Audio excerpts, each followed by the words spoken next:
এক দফা এক দাবি। স্বাধীনতার ঘোষক শহীদ জিয়া, আপসের নেত্রী, সাবেক তিনবারের প্রধানমন্ত্রী বেগম খালেদা জিয়ার সুযোগ্য সন্তান আমাদের নেতা বাংলাদেশের প্রধানমন্ত্রী তারেক জিয়াকে সবিনয়ে জানাতে চাই যে দীর্ঘদিন হইতে আমাদের ইউনিয়নের সাধারণ সবার প্রয়োজনীয়তা থাকলেও তা করা হচ্ছে না। বিভাগীয় শ্রম দপ্তর রাজশাহী হইতে 7/10/2025 তারিখের স্মারক মূলে পত্র প্রাপ্তির 15 দিনের মধ্যে সাধারণ সভার আয়োজন করার কথা ছিল।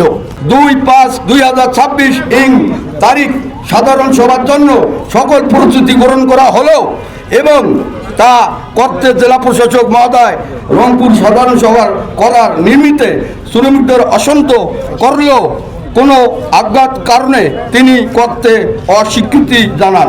রংপুর জেলা মরদ শ্রমিক ইউনিয়নের সাধারণ শ্রমিকরা দৈনিক দিন বিভিন্ন সময় সম্মুখীন হওয়ার পাশাপাশি নিজেদের মধ্যে অসন্তোষ সৃষ্টি চরম আকার ধারণ করছে।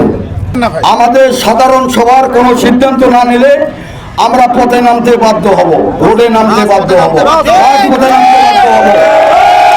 আমরা সাধারণ সভা চাই। এখানে দখলবাজি ধরিয়েছে ইউনিয়ন দখলবাজিরা দখল করে ধরে বসে আছে। সাধারণ শ্রমিকের, অসহায় শ্রমিকের, পঙ্গু শ্রমিকের ভাতা সব কাড়ি নিয়ে যা ওরা খাইতেছে। এইগুলো আমরা বাস্তবায়ন করতে দেব না। আমাদের শ্রমিকরা জেনুইন ভোটে আমরা ভোট করে নেতা হইতে চাই। আমরা এখানে দখলবাজি রাখতে চাই না। আমরা সাধারণ শ্রম দিয়ে খাই। আমরা চাই আমাদের ইউনিয়ন ঠিক থাক। আমাদের এখানে দখলবাজি আসিয়া ইউনিয়ন দখল করে নিয়ে এনেছে। এইটা আমরা সাধারণ সভার মাধ্যমে ওদের খেতে দিয়ে আমরা সুন্দরভাবে সাধারণ সভা দিয়ে ভোট দিয়ে আমরা নেতা এই ইউনিয়ন পরিচালনা করতে চাই।